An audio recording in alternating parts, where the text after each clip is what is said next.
The galaxy was old. Older than any single civilization could remember. Older than the stars that had already burned out and collapsed into cold, dead stones drifting silently through the void.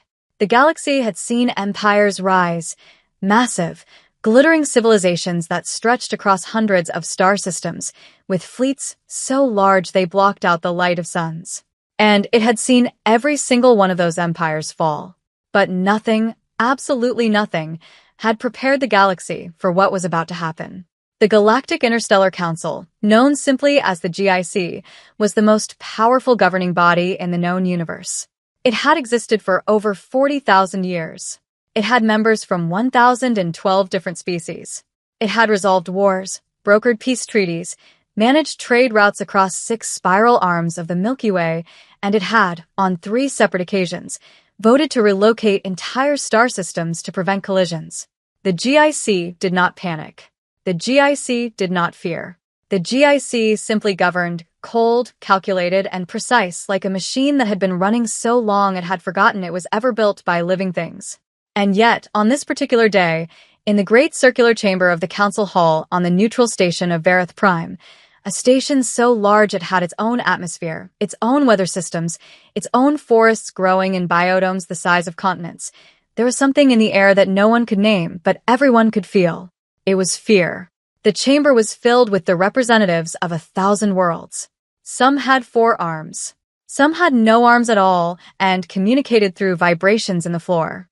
Some were so large they sat in special reinforced pods that projected their image as a hologram because their physical bodies were too massive to fit through the station's corridors. Some were so small they sat in groups of 12, sharing a single delegate seat, their tiny bodies clustered together like a living colony.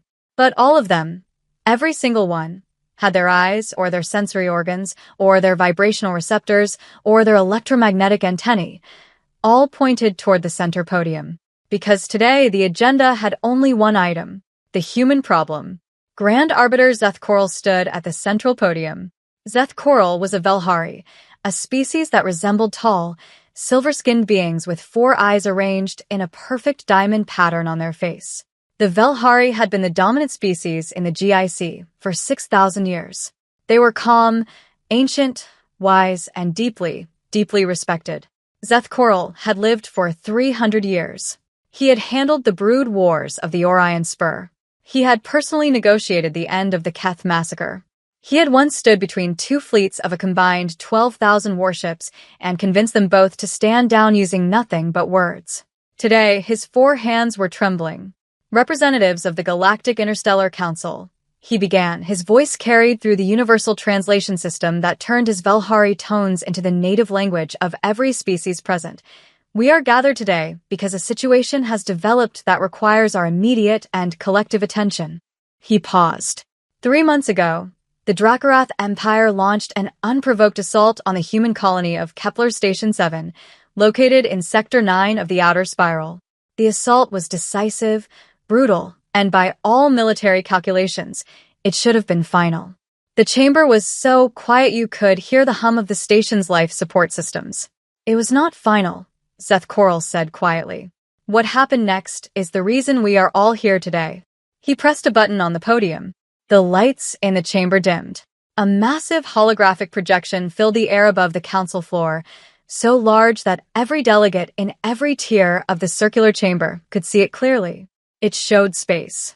And then it showed what the humans had done. And the chamber that had survived 40,000 years of galactic politics, the chamber that had never once broken into uncontrolled noise during an official session, erupted. 6 months before the council session, on the edge of known space, the Dracorath Empire had made a decision. The Dracorath were a warrior species.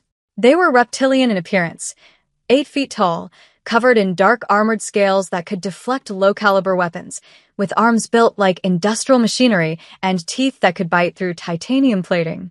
They had conquered 47 star systems over the course of their 2,000-year military history. They did not negotiate. They did not compromise. They identified a target, calculated the cost of conquest, and if the numbers were favorable, they attacked. Supreme Warlord Kragven sat in the command throne of his flagship, the Eternal Dominion, a vessel 3 kilometers long, bristling with weapon systems that could crack a planet's crust from orbit. Around him, his war council stood at attention. Generals, admirals, tacticians, all of them Dracorath, all of them veterans of dozens of campaigns. "Tell me about the humans," Kragven said. His chief intelligence officer, a scarred Dracorath named Veth, stepped forward and pulled up a holographic display. "The humans are a Class 3 emerging species, Supreme Warlord. They have been spacefaring for approximately 250 of their years. They occupy 43 colony worlds, 3 space stations, and 1 home planet, a small, wet, unremarkable rock they call Earth." "Military strength?" Kragven asked. "Modest," Veth said. "By GIC standards, they are considered a minor power. Their largest warship class, what they call a dreadnought, is approximately half the size of our standard battle cruiser. Their weapons technology is functional but unimpressive. Their shields are adequate, but not exceptional." Kragven leaned forward. "And Kepler Station 7? A colony of approximately 40,000 humans. Mining operations primarily. They extract rare minerals from the asteroid belt in that sector. The station itself has a small defense fleet, 12 vessels, none larger than a frigate. It would fall within 72 hours of a concentrated assault. And why do we want it? The asteroid belt, Supreme Warlord. The mineral deposits there are extraordinarily valuable. The humans have barely scratched the surface. Our projections show it could fuel our expansion into the next spiral arm for the next 3 centuries." Kragven was silent for a moment. His dark eyes moved across the holographic display, the small, isolated human colony, sitting out there on the edge of space, 40,000 souls who had no idea what was coming. "What about the human response?" one of his generals asked. "If we attack a GIC member species?" "The humans are not full GIC members," Beth interrupted. "They hold observer status only. They have been in the evaluation period for full membership for the past 30 years. They have no mutual defense treaty with any GIC species. No one is obligated to come to their aid." The general nodded slowly. "And the humans themselves? They're wider military." Veth almost smiled, a rare expression on a Dracorath face. "That is the most interesting part, General. The humans have a psychological quirk that works in our favor. They are deeply divided among themselves. Their 43 colonies do not share a unified military command structure. Each colony has its own defense force. Their central government on Earth would need to vote, debate, argue, and deliberate before authorizing any kind of broad military response." "How long would that take?" Kragven asked. "Based on our intelligence of human political behavior? Months. Possibly longer. By the time they agree on anything, Kepler Station 7 will be ours, fortified, and legally complicated to reclaim. We will offer them a negotiated settlement, keeping the station in exchange for mineral rights. They will accept because the alternative is war, and humans, despite their occasional aggression, are fundamentally a species that prefers survival over pride." Kragven stood up from his throne. He was 7 feet of muscle and armor scale, and the room felt smaller when he stood. "Begin the operation," he said. 48 hours. Not a single voice in that room raised an objection. Not one of them. Not Kragven. Not Veth. Not any of the decorated generals and admirals who had fought across dozens of worlds, had ever bothered to ask the one question that might have saved them. Had any species ever attacked a human colony before? And if so, what happened to them? There was an old Velhari saying, one that Zeth Coral had heard from his grandfather, who had heard it from his grandfather, who had been alive when humanity first entered the stars. The human is not a predator that hunts. The human is something far more dangerous. It is the prey that decided it was done being hunted. But the Dracorath had never spoken to the Velhari about humans. And so, 48 hours later, 312 Dracorath warships dropped out of faster-than-light travel and surrounded Kepler Station 7. And Kragven waited for the humans to beg. Commander Sarah Reyes had been awake for 19 hours when the proximity alarms started screaming. She was 41 years old, with dark hair cut short for zero-gravity practicality, sharp brown eyes that missed nothing, and the kind of posture that said she had been in uniform since she was 18, because she had. She was the commanding officer of Kepler Station 7's Defense Force, a job she had taken 4 years ago because she genuinely loved the station, loved the asteroid belt, loved the 50,000-ton mining ships that moved through the rocks like patient silver whales, pulling wealth from the void. She loved the 40,000 people who lived here. She did not love the sight of 312 alien warships materializing out of faster-than-light travel and forming a perfect siege formation around her station. "Talk to me," she said, her voice completely steady, walking onto the bridge with a coffee cup in her hand that she had absolutely no intention of putting down. Lieutenant Marcus Webb, her tactical officer, 26 years old, brilliant, and currently the color of old chalk, looked up from his console. "Commander, we're reading 312 Dracorath vessels. Classifications range from heavy cruisers to dreadnoughts. They have weapons locked on the station, the civilian habitation rings, the mining fleet, and the defense platforms. Our 12 ships. Surrounded. They can't move without being destroyed in seconds. Communication? They're hailing us, Commander. Audio only. Universal translation is active." Reyes set her coffee down on the armrest of her command chair. She sat down. She straightened her jacket. She took a slow breath. "Put them through," she said. The voice that came through the speakers was deep, graveled, and spoke with the particular authority of someone who had never once in their life been told no. "I am Supreme Warlord Kragven of the Dracorath Empire. You are surrounded. Your defensive capability is 0. Your communication arrays are being jammed. You cannot call for help. You have 2 choices. Surrender the station and its mining operations to Dracorath Authority, and your people will be transported safely to the nearest human world. Or resist, and we will reduce the station to atoms. You have 1 hour to decide." The channel clicked off. The bridge was silent. Reyes looked at Webb. "Can we get any signal out?" "They've jammed almost everything, Commander. Standard channels, emergency frequencies, GIC distress bands, all blocked." Webb hesitated. "Almost everything." Reyes caught that word. "Almost." Webb pulled up a technical schematic. "There's a maintenance communication relay, deep in the station's engineering core. It runs on a frequency that predates GIC standard protocols. It's so old and obscure that the Dracorath jammers weren't calibrated to block it. It's slow, incredibly slow. It can only transmit a very small amount of data, but it can get a signal out." "To where?" "With the power we can spare?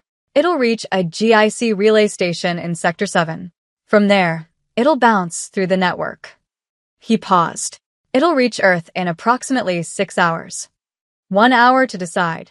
6 hours for the signal to reach Earth." The math was not in their favor. Reyes leaned back in her chair. She looked at the main viewport, at the 312 warships hanging in the darkness outside like a wall of metal and death.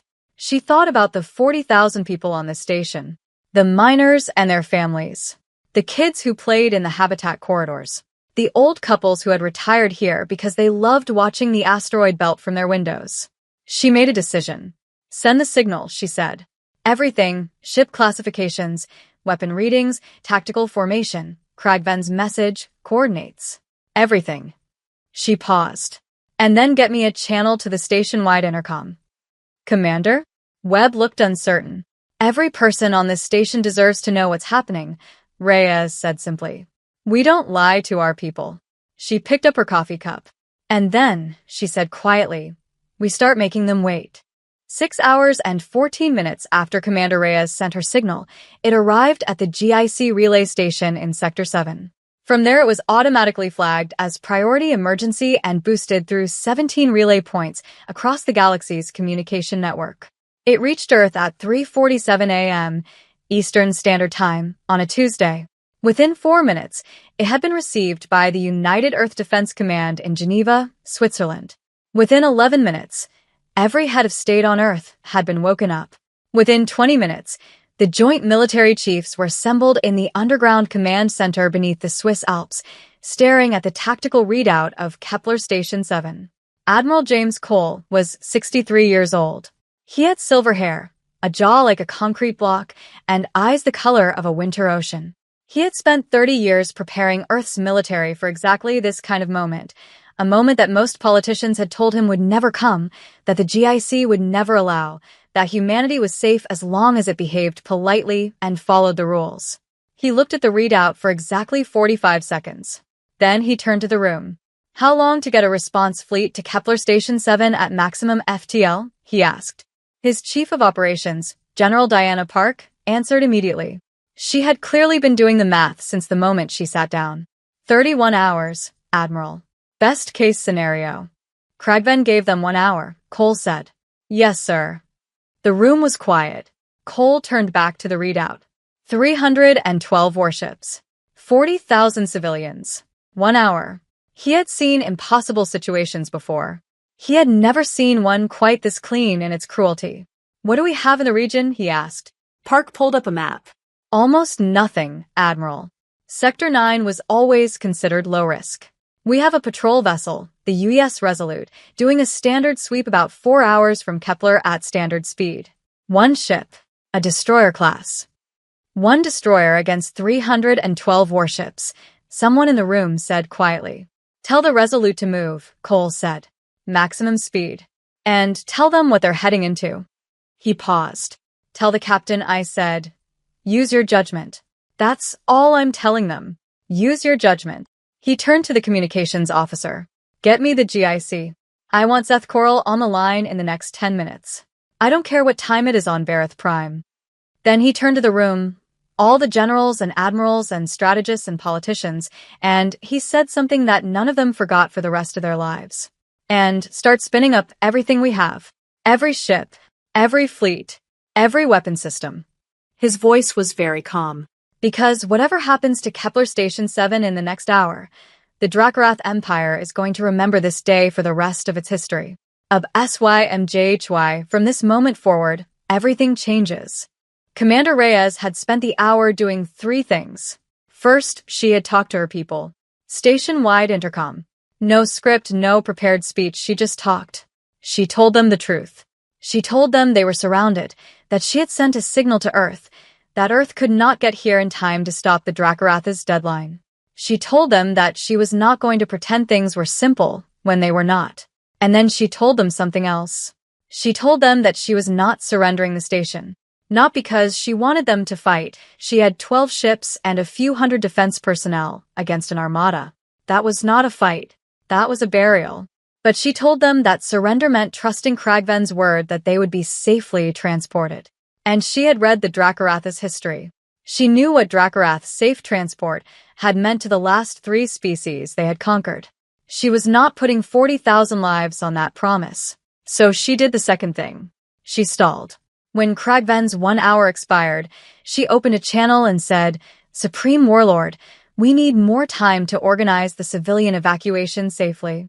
We are cooperating. Please give us 3 more hours to ensure our people can be moved without injury. We are a civilian station. We do not want casualties." Kragven, who had expected immediate begging, was caught off guard by the calm, reasonable tone. He granted 2 hours. Then Reyes came back at the end of those 2 hours with more calm, reasonable requests. Medical supplies that needed cataloging before transport. Life support systems that needed to be kept running during the handover. Structural integrity questions that needed engineering assessments. She was magnificent. She was infuriating. She was buying every minute she could. And while she stalled, she did the third thing. She talked to her 12 ship captains. Privately. One by one. She did not order them to fight. She told each of them exactly what she saw, exactly what she believed was coming, and exactly what she thought their options were. And then she asked them, not as their commander, but as a person, what they wanted to do. Every single one of them said the same thing. "We stay. We fight. We make them earn it." By hour 7, 6 hours past the original deadline, with Kragven growing increasingly furious and suspicious, something happened that changed everything. A single human ship dropped out of FTL on the edge of the sector. The HFY Resolute. 1 destroyer. 400 crew. Captain Elena Vasquez was 38 years old, and she had received Admiral Cole's message 4 hours ago. Use your judgment. She looked at her tactical display. 312 enemy warships. 1 friendly station with 12 light ships. 40,000 civilians. She thought about it for exactly 30 seconds. Then she opened a channel, not to Kepler Station 7, but directly to the Eternal Dominion. Supreme Warlord Kragven, she said, her voice perfectly steady. This is Captain Elena Vasquez of the UES Resolute, United Earth Defense Force. I am ordering you to stand down and withdraw from human territory. You have 30 minutes to begin your withdrawal. The silence that followed lasted almost 10 full seconds. And then Kragven started laughing. Kragven laughed for a long time. It was the kind of laughter that filled a room. Deep, rumbling, almost theatrical. Around him, his bridge crew exchanged glances that mixed amusement with the faintest, most carefully hidden discomfort, because there was something about the human captain's voice that none of them could quite identify. Something in it that didn't sound like bravado. Something that sounded almost like she was the one who knew something they didn't. One ship, Kragven said, still laughing. They sent one ship. He opened the channel to Vasquez. Captain, I respect the theater. Truly. But I have 312 warships. You have one destroyer. Are you genuinely issuing me an ultimatum, or is this some kind of human ritual I'm not familiar with? Vasquez's voice came back immediately. It is not theater, Supreme Warlord. It is a warning, the kind you only get once. More laughter from the Dracarath crew. A warning, Kragven repeated. He was enjoying this. And what exactly are you warning me about, Captain? That your one ship will destroy my fleet. No, Vasquez said. I'm warning you about what comes after I call in my position. Kragven stopped laughing. Something in those words. He turned to Veth. Have they transmitted anything since arriving? Veth checked his console. His scales shifted, a Dracarath expression of unease. They broadcast a short-range signal the moment they dropped out of FTL, Supreme Warlord. We assumed it was an identification beacon. But he paused. It was also a precise positional update. Coordinates, timestamp, full tactical picture of our formation. Sent on a GIC emergency frequency. Where did it go? To every GIC relay in this sector. And to Earth's military command network directly. Kragven leaned forward slowly. And how fast does Earth's military move, Veth? When one of their ships sends a distress coordinate. For the first time since this operation began, Veth looked genuinely uncertain. Supreme Warlord, our intelligence on human military response times was based on their political decision-making process. The time it takes their government to authorize a military response. Yes, our estimate was months. But that estimate assumed the decision would go through civilian government channels. Veth's voice became very quiet. I have just found a piece of information in our intelligence database that I am ashamed to say I did not prioritize before now. Tell me. 3 years ago, the human government passed something they call the Kepler Doctrine. After a piracy incident in Sector 11, they granted their military, specifically their admiral in command of Deep Space Defense, the unilateral authority to respond to attacks on human colonies without waiting for a full government vote. Veth looked at the Supreme Warlord. Admiral James Cole can deploy their entire fleet without asking anyone's permission. The bridge was silent. How big, Kragven said very carefully, is their entire fleet? Veth pulled up the numbers. And for the first time in his 200-year life, Supreme Warlord Kragven felt something unfamiliar move through his chest. He had studied the humans' patrol ships, their colony defense forces, their small, scattered frontier vessels. He had never thought to look at what the humans had been quietly building at home, at Earth, at Mars, at the 7 massive shipyard stations in the Sol system that had been operating at full capacity for the past 40 years. The number of ships was not modest. The number of ships was not a minor power. The number of ships was what happened when a species that had spent all of its history fighting wars with itself, with weapons designed to kill other humans, refined over centuries of brutal, inventive, catastrophic self-conflict, turned all of that violent creativity outward and started building a military for space. Supreme Warlord, Veth said, very quietly, we may have made an error in our assessment. Captain Vasquez had not moved from her command chair in 11 hours. The Resolute sat between the Dracarath Armada and Kepler Station 7, a single gray ship in the darkness, 400 souls, guns hot, shields at maximum. Her crew had not said much since they arrived.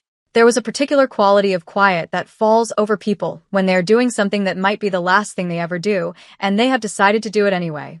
Her first officer, Lieutenant Commander David Chen, stood at her right shoulder. He was 32, meticulous, and had a habit of running probability calculations in his head even when no one asked him to. "I've been running the numbers," he said quietly. "I know," Vasquez said. "If they decide to just fire." "I know. We have maybe 40 seconds before." "David," she said gently, "I know." He was quiet for a moment. "You really think they won't fire?" Vasquez kept her eyes on the tactical display. 312 ships, hanging there, not moving. It had been 4 hours since she had issued her ultimatum. Kragven had gone completely silent. That silence told her everything. He was on the line with someone. He was getting information. He was recalculating. Good. "The Drakkarath are warriors," she said. "But warriors are not stupid. They don't attack when they don't know what they're walking into. Right now, Kragven is trying to figure out if I'm bluffing." She paused. "And the longer he takes to figure that out, the more time Earth's fleet has to get here." "And are you bluffing?" Chen asked. Vasquez smiled for the first time in hours. It was a small, tired smile. "What do you think?" Chen looked at her for a moment. Then he looked at the 312 warships. Then he looked back at her. "I think," he said slowly, "that even if you are bluffing, you don't feel like you are. And I think Kragven can't tell the difference." "That," Vasquez said, "is exactly the point." Meanwhile, on Kepler Station 7, Commander Reyes was doing something that no one on her bridge expected. She was sleeping. Not because she wasn't afraid. Not because she thought everything was fine. But because she had been awake for 30 hours, her people were watching her, and she had learned long ago that a commander who cannot rest cannot lead. She had set a 4-hour alarm, handed the bridge to her second officer, and gone to her office and lain down on the small cot she kept behind her desk. She was asleep in 3 minutes. And while she slept, the 40,000 people of Kepler Station 7 waited. Parents held their children. Old couples sat together in their quarters watching the stars through their windows. The miners who had spent their whole careers out here in the asteroid belt gathered in the common areas, sharing coffee and silence, and the particular unspoken communication of people who had worked in dangerous places their whole lives and knew how to be still while waiting to find out if they would survive. None of them panicked. None of them rioted. None of them gave up. They just waited. And in the darkness beyond the station, 312 warships waited too, for a decision that their supreme warlord was increasingly unable to make. Then, at hour 13, something appeared on every sensor array in the sector. Not one ship. Not 10. Not 50. At the edge of the sector, dropping out of FTL in a sequence that took 4 full minutes because there were so many of them, came the vanguard of the United Earth Defense Fleet. 240 ships. And behind them, the signal said, came the rest. The arrival of the Earth fleet was not like anything Kragven had expected. He had prepared himself, mentally, emotionally, for the possibility that the humans might send reinforcements. He had even prepared for the possibility that those reinforcements might be significant. He had built contingency plans. He had run projections. He had told himself that even if the humans responded in force, the Drakkarath were the superior warriors, the superior tacticians. The 240 ships was the vanguard. The vanguard. When the full fleet count came in, his tactical officer read the number out loud and then immediately read it again because he could not believe he had read it correctly the first time. Over 900 human warships had arrived in Sector 9. They had done it in 31 hours from the moment Earth received Commander Reyes' signal. 900 ships from a species that had been in space for 250 years. A species that the Drakkarath intelligence services had categorized as a minor power with modest military strength. Kragven stared at the tactical display for a long time. "Where did they all come from?" he asked. His voice was very quiet. Veth's answer was equally quiet. "Earth, Supreme Warlord. Sol System. They've been building them for decades." "Why didn't we know?" "Because we looked at their colonies, Supreme Warlord. We assessed their frontier forces, the small patrol ships, the colony defenders. We never looked at what they kept at home, what they kept in reserve." Veth paused. "Their home system shipyards are among the largest in this spiral arm. We simply never looked. Admiral Cole's flagship, the U.S. Endurance, A vessel that was larger than Kragven's own eternal dominion moved to the front of the human formation. A signal came through. Supreme Warlord Kragven. Admiral Cole's voice was deep and unhurried, like a man who had been expecting this conversation and had already decided how it would end. I'm Admiral James Cole, United Earth Defense Command. I see you've been having a conversation with Captain Vasquez. I hope she's been hospitable. A pause. Here's where we are. You have 312 ships. I have 904. More are on the way. I left in a hurry, and not everyone could keep up. Your fleet is surrounded. Kepler Station 7 is under our protection, and I have authorization to use every weapon at my disposal to ensure the safety of 40,000 human civilians. The channel was open. Every ship in both fleets could hear this. Now, Cole continued, I have a choice in front of me, and so do you.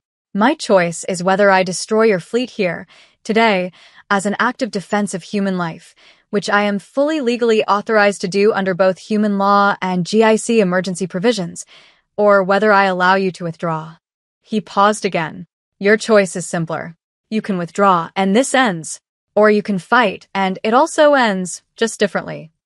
Kragven's hands were gripping the arms of his command throne so tightly his claws were leaving marks in the metal. 312 ships. 904. And still more coming. He opened the channel. Admiral Cole, he said. Before you speak, Cole interrupted, very gently, very calmly.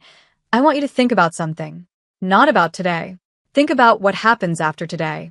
Because if you fire a single weapon at that station, if one human life is lost, Caro, I want you to understand what that means. Not just for your fleet, for your empire. He let that word sit in the air for a moment.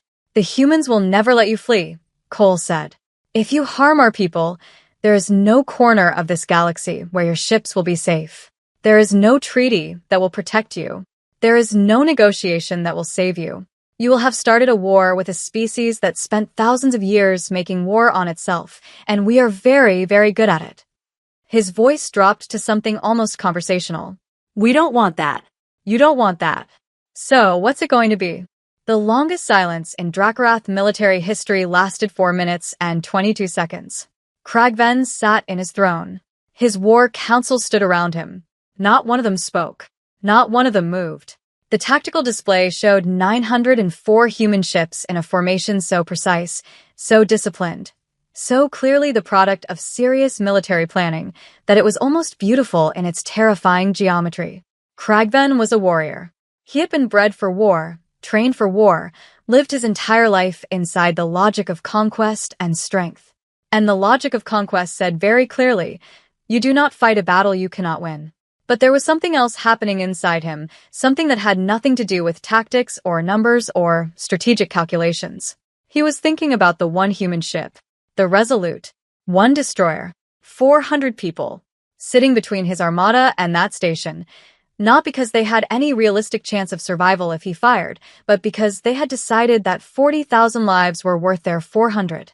Because their captain had looked at 312 warships and issued an ultimatum anyway. Because they had simply refused to be the size of what he saw them as. HFY from that moment forward, he would never look at a human ship the same way again. He had made an error. Not a tactical error, not an intelligence error, though those were real. He had made a fundamental error of understanding. He had looked at humanity's numbers and seen a minor power. He had never looked at humanity's character. Admiral Cole, he said at last. I'm here. Cole's voice came back immediately. You said I have a choice, Kragven said, between withdrawing and fighting. He paused. I have one question before I give you my answer. Ask it. If I withdraw, if I take my fleet and leave the sector, what happens next? Between our peoples? A pause on Cole's end. Shorter than expected. That depends on what you do in the next 10 minutes, Cole said. If you leave peacefully, with no harm to the station or its people, then we take the matter to the GIC. There are laws that were broken here, laws about attacking non-combatant civilian installations, laws about jamming emergency communications. There will be consequences, but they will be legal consequences, negotiated ones, the kind that don't involve your fleet being destroyed. And if we had fired? Kragven asked. If we had attacked the station, a longer pause this time, then we would have followed you home, Cole said simply. Cragven closed his eyes. He thought of his 47 conquered worlds. He thought of the Drakkarath Empire, 2,000 years of history, of expansion, of warfare. He thought of his home world, its cities, its people, its children. He thought of 904 ships. And more coming. He opened his eyes. Admiral Cole, he said, the Drakkarath Empire withdraws from this sector. We will not fire on the station. We will not harm the civilians. He paused one final time. You are a formidable people. We're just people, Cole said quietly, but we protect our own. The Eternal Dominion powered down its weapons. One by one, across the Drakkarath formation, 312 ships did the same. And then they turned and began to move away. On the Resolute, Captain Vesquez watched them go. She realized her hands were shaking, not from fear, but from the release of 17 hours of absolute, sustained will. She gripped the arms of her chair and breathed. David Chin put a hand on her shoulder. He didn't say anything. He didn't need to. On Kepler Station 7, Commander Rhea's alarm went off. She woke up, walked back onto the bridge, looked at the tactical display showing 900 human ships and 312 retreating Drakkarath vessels, and picked up her coffee. Good, she said, and drank. This was the moment. This was what Zeth Coral had been showing the council. The holographic display above the chamber floor showed the full tactical record of Kepler Station 7. The arrival of the Drakkarath fleet. The 17 hours of stalling. The Resolute, one destroyer, positioning itself between 312 warships and 40,000 civilians. The arrival of the Earth fleet. The withdrawal. And the Council of 1,000 Worlds had lost all composure. The noise was extraordinary. 1,000 species talking, vibrating, clicking, humming, projecting, broadcasting at the same time, an overwhelming wall of sound and signal and light that filled the chamber, like a physical thing. Zeth Coral let it go on for exactly 2 minutes. Then he brought down the council's silence gavel, a ceremonial object that sent a subsonic pulse through the entire chamber, felt by every species regardless of their sensory biology, and the room fell quiet. Representatives, he said, what you have just witnessed is the most significant military event in the last 500 years of GIC history. He let that settle. The Drakkarath Empire attacked a GIC observer state without provocation, without declaration, and without legal authority. They were repelled, not by GIC intervention, not by treaty allies, but by the humans themselves. He looked out at the chamber. I have been in contact with Admiral Cole. He has requested nothing. He has made no demands. He has asked only that the GIC acknowledge what happened and apply the relevant laws to the Drakkarath Empire. From the Drakkarath delegate's position in the chamber, a large pod near the back, where their representative had been sitting in rigid silence through the entire presentation, a voice came. The Drakkarath Empire acknowledges the events at Kepler Station 7, the delegate said.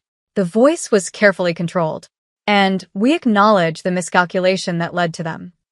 Miscalculation. Zeth Coral almost smiled. It was such a Drakkarath word for what had happened. There is a larger question before us today, said the delegate from the Keth Collective, a small, ancient species that communicated through bioluminescent pulses translated by their speakers. The humans are currently observer status. After what we have just seen, the light pulse paused meaningfully. Should they remain so? The chamber erupted again. Some species were afraid of full human membership, afraid of what it meant to give a vote and legal standing to a people who had just demonstrated they were sitting on a fleet of nearly 1,000 warships that no one had known about. Some species were thrilled. Here was a species with the strength to back up their words, exactly the kind of member that made the GIC more than just a talking shop.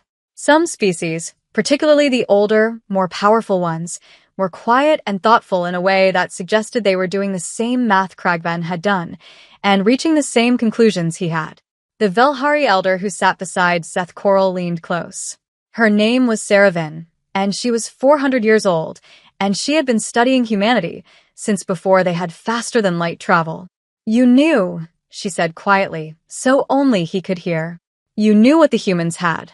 You knew what they were capable of. Zeth Coral said nothing for a moment. My grandfather told me a saying, he said at last. when the humans first came to the stars. He said, "Do not mistake the size of their ships for the size of their hearts. And do not mistake the size of their hearts for the size of their anger." Saravan was quiet. "I have been trying to get the Dracorath to hear that saying for 30 years, Seth Coral said. They did not want to listen to words. He looked at the holographic display, still showing the 900 human ships in their perfect, terrible formation. Now they have heard it another way. 3 weeks after the withdrawal from Kepler Station 7, Supreme Warlord Kragven did something that no Dracorath Supreme Warlord had done in recorded history. He requested a personal meeting with a human. Not a negotiation. Not a formal diplomatic session. A meeting. Admiral Cole received the request at his office in Geneva and stared at it for a long time. Then he forwarded it to the president with a single line attached. "I think we should say yes." The meeting happened on a neutral Velhari station in Sector 5. A small conference room.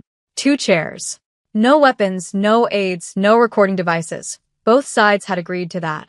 Kragven was 7 feet of armored scale and military history. Cole was 6 feet of silver-haired human in a dress uniform. They sat across from each other. For a moment, neither spoke. Then Kragven said, "I want to understand something." "Ask," Cole said. "Your captain, Vasquez. 1 ship. She knew she would die if I fired." "Yes," Cole said. "Why did she come?" Cole looked at him for a moment. "Because 40,000 people needed someone to stand between them and your fleet. And she was the only one close enough. But she could not have stopped us." "No," Cole said. "She couldn't." "Then why?" Kragven stopped. His jaw worked. He was genuinely struggling with something. This being who had spent 2 centuries understanding the universe entirely through the lens of strength and conquest, trying to process a form of logic that had no place in that framework. Why did she come if she could not win? Cole was quiet for a moment. "Supreme Warlord," he said at last, "we have a word. Caro. It doesn't translate perfectly. It means something like, do it anyway. Do the thing that needs to be done even when the numbers say you shouldn't.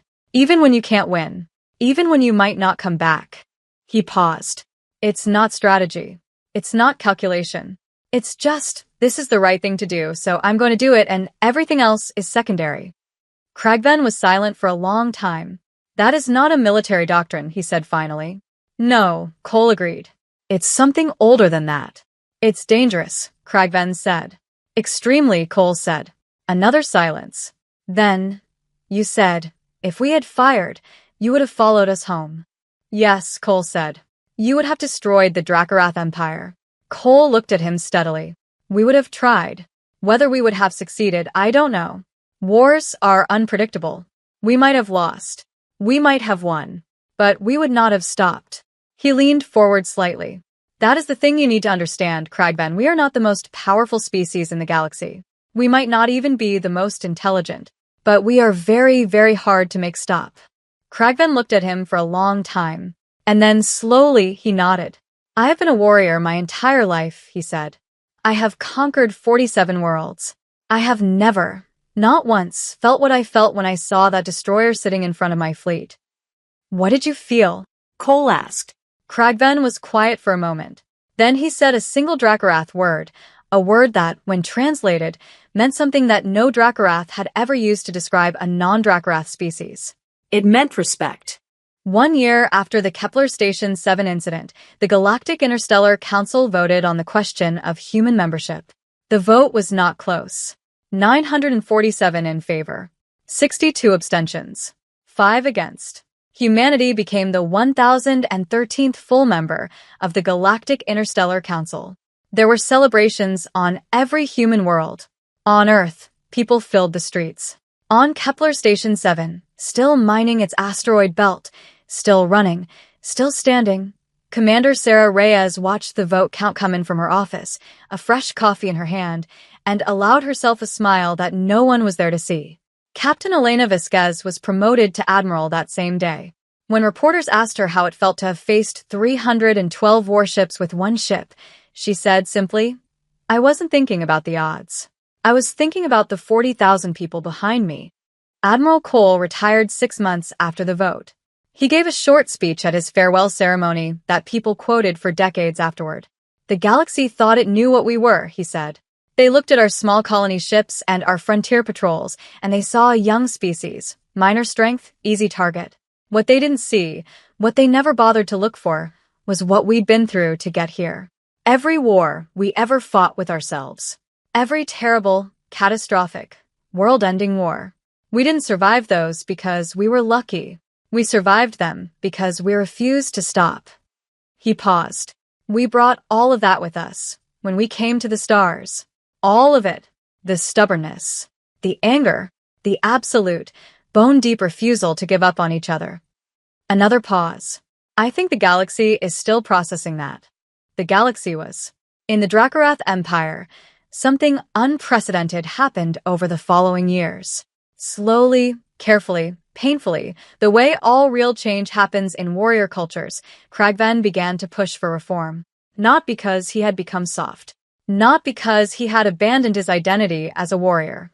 But because his meeting with Cole had shown him a form of strength that his entire civilization had overlooked. The strength to stand when you cannot win. The strength to protect when you are afraid. The strength to stop. It would take generations. It would not be easy. There were Dracorath who hated Kragven for it, who called him a coward and a traitor. There were moments when he wondered himself. But he thought of Elena Vasquez, standing alone in the dark between his fleet and 40,000 souls, and he thought, Caro, do it anyway. And he did. Zeth Coral lived for another century after the Kepler incident. In his memoirs, written when he was 400 years old, he devoted an entire chapter to humanity. It ended with a paragraph that became, in time, one of the most quoted texts in GIC history. We were warned, when they first came to us, by an old Velhari who had watched them from afar for decades. He said, do not mistake the quiet for weakness. Do not mistake the patience for surrender. The human is not the largest creature in the galaxy, nor the oldest, nor the most powerful. But I have lived 4 centuries, and I have never met anything in this universe that is harder to make stop loving the people it loves. HFY. From now on, when you see a human ship at the edge of a battle it should not be able to win, do not feel sorry for the humans. Feel sorry for whoever made them angry. Out in Sector 9, in the asteroid belt around Kepler Station 7, the great silver mining ships still moved through the rocks like patient whales, pulling their wealth from the void. The stars were the same stars they had always been, cold and old and indifferent. But the 40,000 people who lived on that station knew something now that they had always suspected but never had confirmed. That when the darkness came, when the fleet appeared at the edge of your world, and the numbers were impossible, and the math said give up, somewhere out there, someone was already moving. Someone was already coming. Not because they could win. Because you were one of theirs. And that was enough. And